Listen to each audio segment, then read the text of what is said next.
time to eat. Like in European times, 3 o'clock, let's go have lunch. So this is one of those realities of dining out. We are in the square at the Pantheon, and we're right on the edge here. Look at this. So you'll see this on social media. People are like, oh, look at us front row out for lunch. But here's the other side of the camera.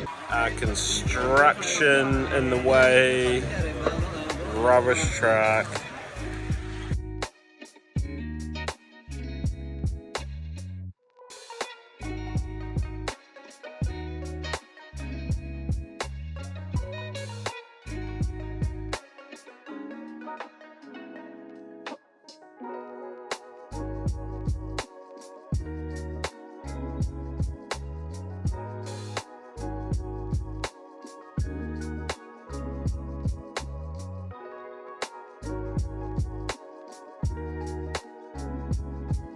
So we've just started our tour of the Colosseum.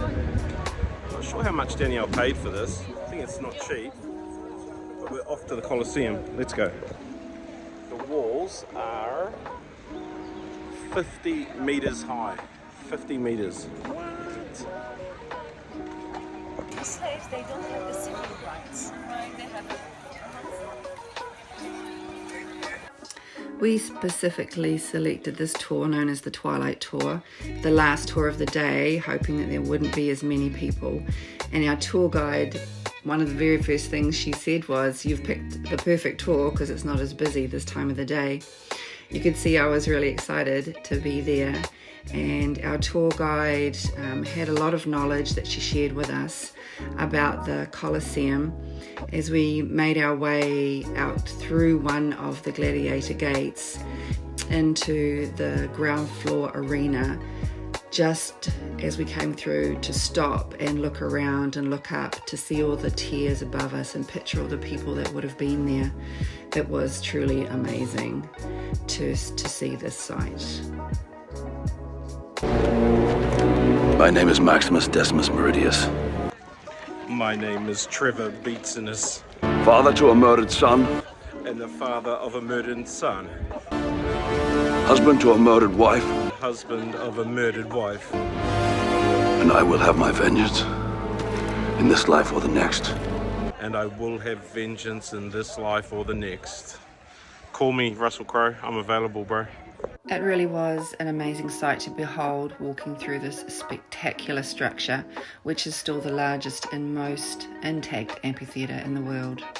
So we've really enjoyed our tour of the Colosseum. Good pick, Danielle. Yes, you've got to do the Twilight tour. The Twilight. So we came start 5 o'clock. So the sun's just nicer. The trillions of people aren't here. Yeah. So we'd highly recommend it. Come later in the evening. Golden hour is going to be here soon, and you just feel like it's almost empty.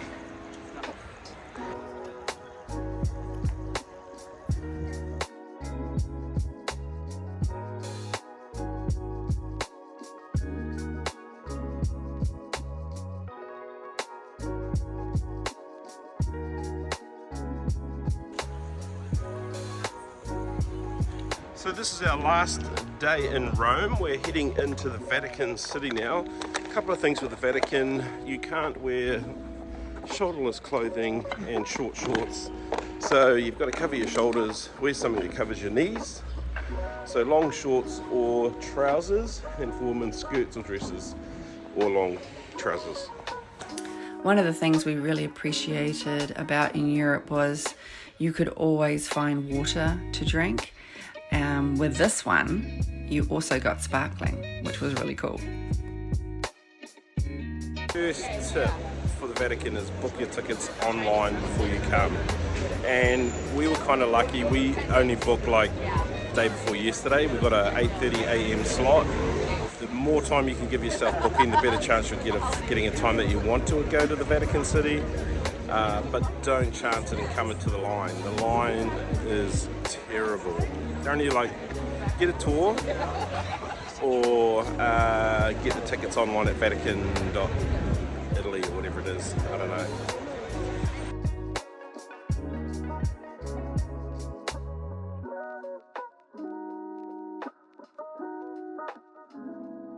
everything is a line. Everything's a line. You line up to get in the line, then you get in your line, then you line up for security, then you line up for something else. If you don't like lines, don't think the Vatican's for you. I hate lines. Okay, well this is a beautiful little courtyard area. Now, we paid for an audio guide, which is like €7 per person, but we also got a tip to download Rick Steves' audio guide, which we've done, and it's a pretty simple app you get on the App Store for Europe. But you get into the Italy piece, you get into the Vatican, it's very helpful. We paid about $60 New Zealand for entrance into the Vatican Museum and the Sistine Chapel.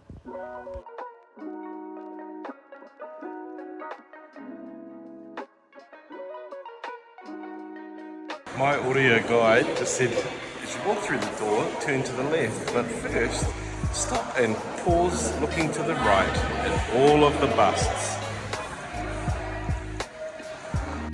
The whole complex is absolutely massive.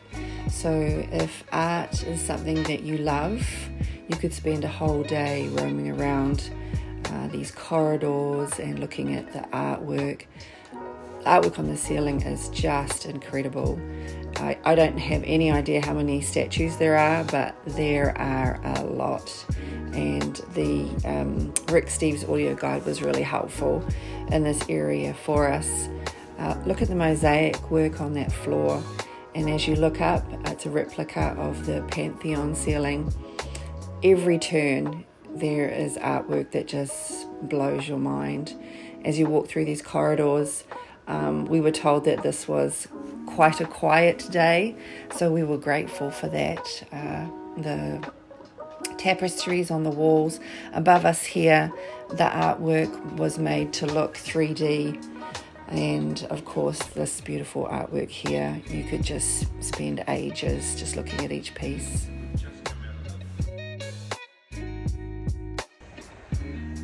We've just come out of the Sistine Chapel, and the art's pretty amazing. Michelangelo, what a legend. And can't take photos in there, can't take video in there. Plenty of guys around watching you so that you don't. So just sit back, enjoy it, and listen to the audio guide you have. Okay, we've checked out the mummies. There's a lot of treasures here that maybe they should go back to Egypt. I don't know. Seems kind of weird.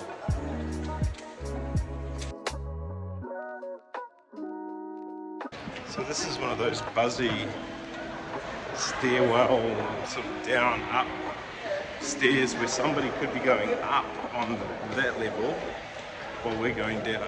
Oh, I actually can't explain it. Mind bends me. Really huge. Paintings like everywhere. Walls, ceilings.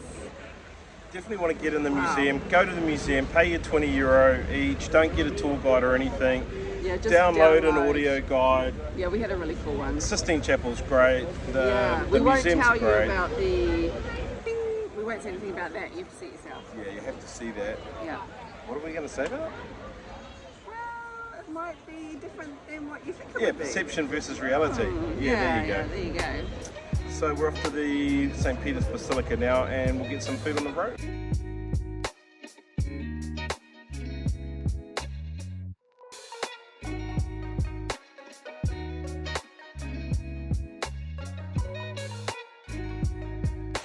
Okay, so this is St. Peter's Basilica, and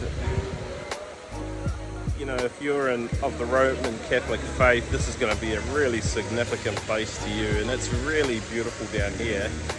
I would love to spend some time in there, but today's really like our last day in Rome. The line starts here, and it weaves around, following my finger to about here.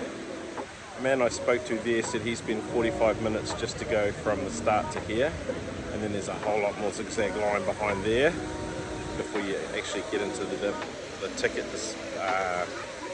where they sell the tickets at the ticket booth. So I'm going to skip this, might look at a couple of photos, listen to a guide about it, and maybe if I come back to Rome I'll grab it next time.